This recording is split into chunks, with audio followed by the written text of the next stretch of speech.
Hello and welcome. We're back today with another one of these ranking lists. The tier list basically based around how frightening I find each card from P Clan Collection. This time we're going to take a look at G Guardians, and it will be from the perspective of Genesis, or I should say really Regalia, because it's Regalia that people mainly play, so we'll do it from the Regalia angle. So we'll get started. I've kind of rebranded the sides as well, so we've got Stressful, Alarming, Beware, Cuddly, Dirt. I don't think the first wave was really the best choice of words, so I kind of just had another bit of a think again. So to start with, let's go with the Shadow Paladin G Guardian. So I'm going to put this under Stressful, because I really don't want to play a longer game against this deck. No, that being said, we have the G Guard, which could help, but I don't know, it does feel a bit too much if you have to deal with multiple Morphosas. So I will put this under Stressful because it's an easy perfect guard. Now it is a counterblast cost, and Morphosa is also counterblast cost if it wants to treat the drop zone as, well, the triggers in the drop zone as being part of its ritual condition. But I think the fact that there are ways you can turbo the deck kind of makes me a bit worried, and there is Charon as well, which can countercharge. So I'm putting this at the top under Stressful. Perfect Guard G Guards aren't really ideal for Regalia to have to deal with. Next we have, let's go to the Raw Paladin G Guard. So everyone's been kind of slandering this card, saying it's really bad. I think the thing is of course you can hit the Rear Guard, but look, the thing is, yes, you need a grade 2 on the field, but it's Raw Paladins, they're meant to get grade 2s on the field. And obviously you can play into it as well quite easily. So I don't think that's really a reason to put this card down. It's a counterblast cost. Sure, you might be constrained for the resources, but you will take damage at some point during the turn. So if they are tanking like one of your swings, then they'll be able to then guard one of your other attacks and then create a PG. I think there's also the fact it gains 10k shield. And due to that, I actually think this deserves a higher ranking.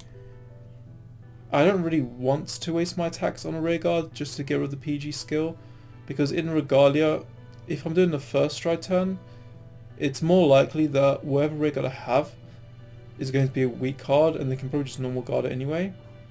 And obviously it's good in the Minerva GB3 to be able to go against this, because we do have a lot of restanding Rear Guards.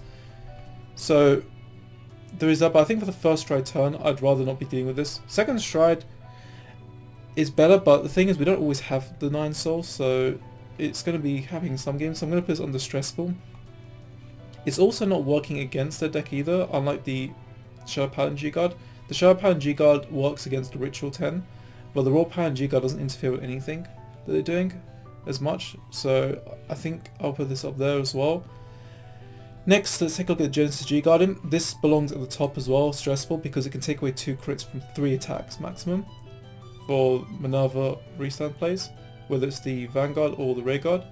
If they had multiples of these, it could be even worse. It could make my whole turn kind of useless, so I'm putting this at the top. I don't really want to go against this card as much, so I don't really want to deck out either. Although we do have anti-deck out potentially if we want to play into that as well, but I just want to reduce the risk of a deck out game as much as I can. Next we have Oracle Think Tank G Guardian. So this is actually quite decent against Rear Guards, like multi-attacking Rear Guards. It also can draw a card, but so can the other OTG Guardians. So I feel, well, they can make some decent raw shields, but they do play a lot of shield value that's quite weak as well, because some of the good cards are low shield in this clan. I'm going to put this under maybe the Amaterasu Ichikishima combo, and trying to get a trigger is pretty good. And the fact you can use Ghost Sun to stack your deck. Even the fact they can try and manipulate heals. But we are playing multi-crits. I'm going to put this under Cuddly. I think it's not going to be that big a deal for Regalia specifically, but against other decks it might be quite effective. I think the thing is they've already got the other G Guards that exist right now that can sort of do similar things.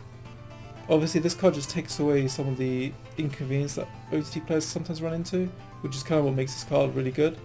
But it's not actually, it's more like just making it less luck based than before to actually trigger what OTT normally does. Then we have Let's take a look at what other Sanctuary clans do we have? There is,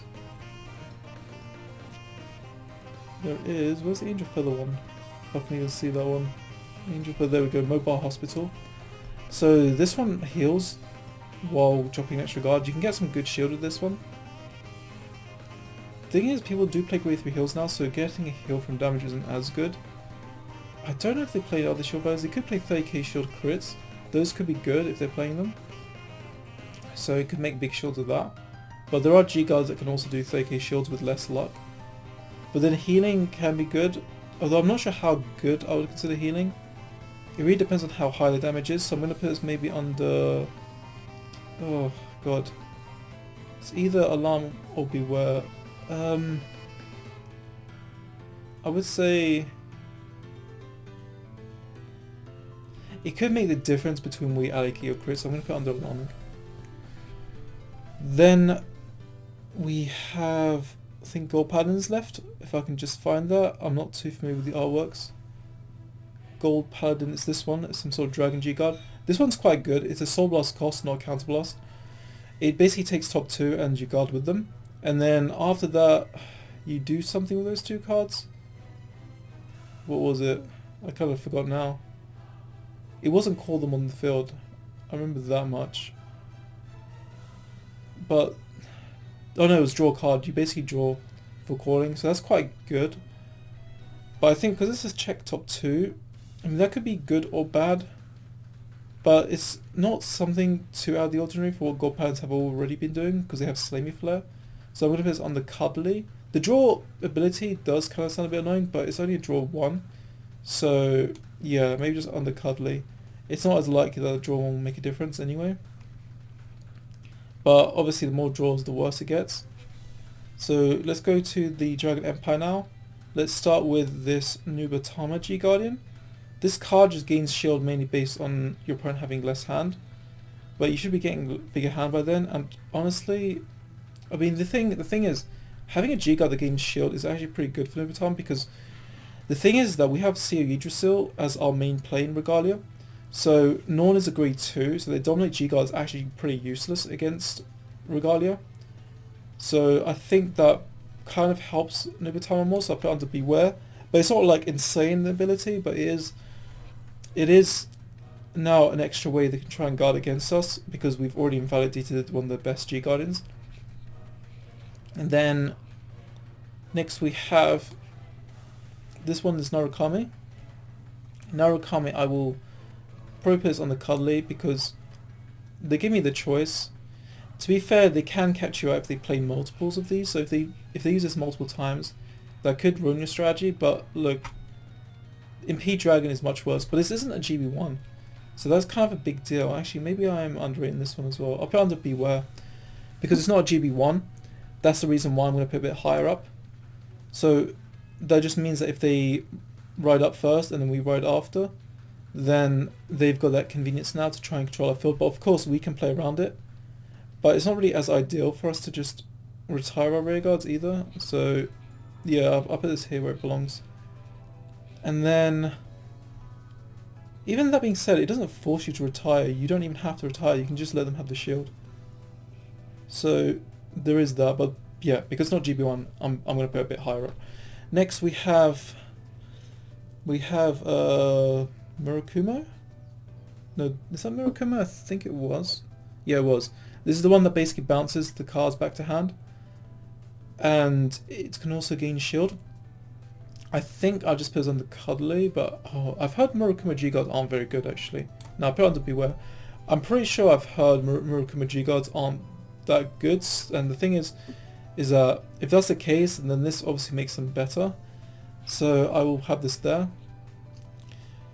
Then we have, let's see, we've been through 3 Dragon Empires. Tachikaze.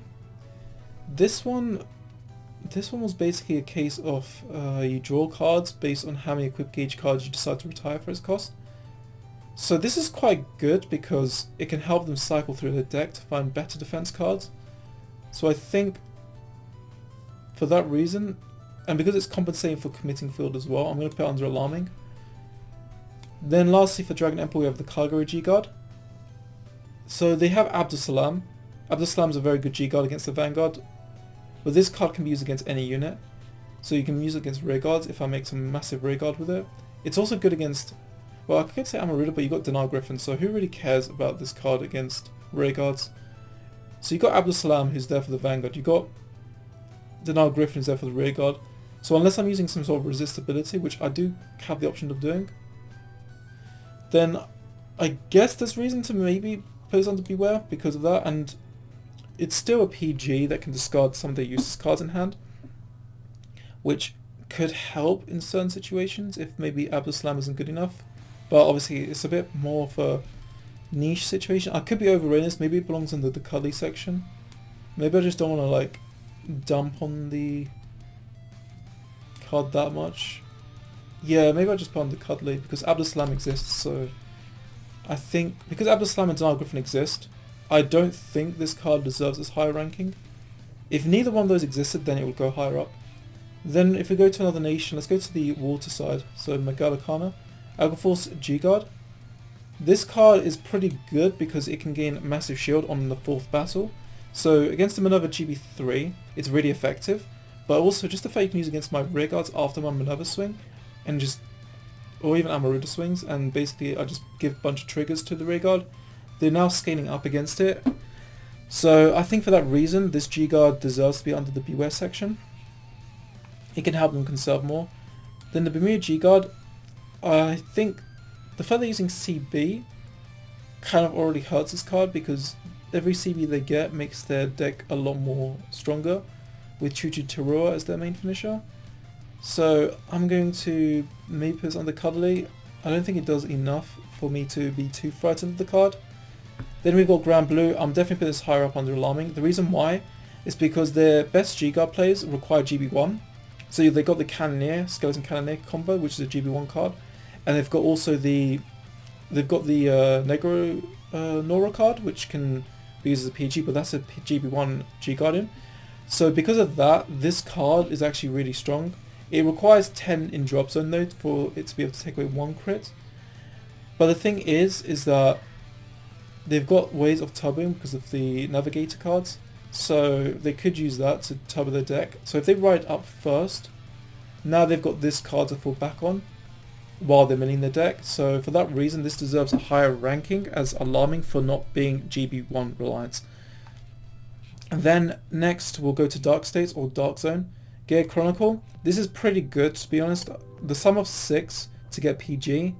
I mean, it's already got the ability to gain a good amount of shield off the bat, which is decent, but then being able to convert into a PG is useful against Regalia, and you can just get rid of your garbage hand. So if you get bad drive checks, this card actually turns your bad drive checks into somewhat okay hand. So I think that makes Gear Chronicles kind of plug in one of the gaps in their leaking roof. So I think Alarming is quite good for this. Then we have, what else? Dark Irregulars. So this card is definitely stressful because it takes away crits for the entire turn. It does require 10 in soul to take away 1 crit, but then another 10 will take another crit. If they have multiple copies of the G-Guard, they could really ruin my restand plays with this. So this deserves to be under stressful, especially if there's a potential for them to play into a build that turbos harder. Spy Brothers, this one I don't think is as scary. I'm going to just put under Cuddly. It does gain good shield, but it's based on original shield, and it's only normal use actually, so no, not really. I think it depends. If they put grade 1s with 10k shield, then yeah, it can be really good. But it's also limiting their choices by doing that.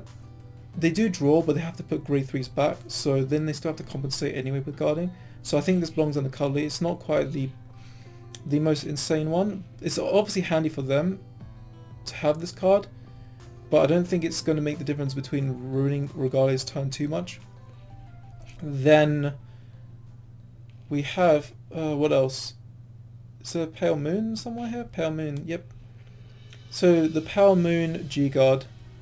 This one is, I'd say, if they have multiple G-Guards, it's really strong because then they can suck up a lot of your cards. I think Regalia's field is too fragile for that. So I'll put this under Beware because I don't really want to deal with multiple copies of this card coming out. So yeah, Beware makes sense. It means we have to keep alert and just not call out too few units so that Norn and CO stays relevant. It is a mandatory Soul Charge a stand unit as well, which is really important. Next we have, what else? We've been through Dark Irregulars, Spike Brothers, Pale Moon, Gear Chronicles, so it's just the Space Gate stuff now, or Brand Gate. Link Joker. This one I'd say is alarming. If they're playing Kimiko Reverse, this card's really good because they could just lock during your turn, and then they draw cards, and then use Kimiko Reverse, lock again, draw even more cards. So I'm definitely going to go with this one as alarming. And then next we have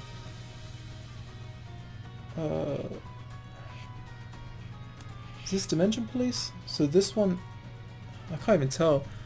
There was no grappling Dimension Police, but I can't even tell the difference between the artworks. This is a Soul Blast cost. Yeah, no, this one is the Dimension Police one.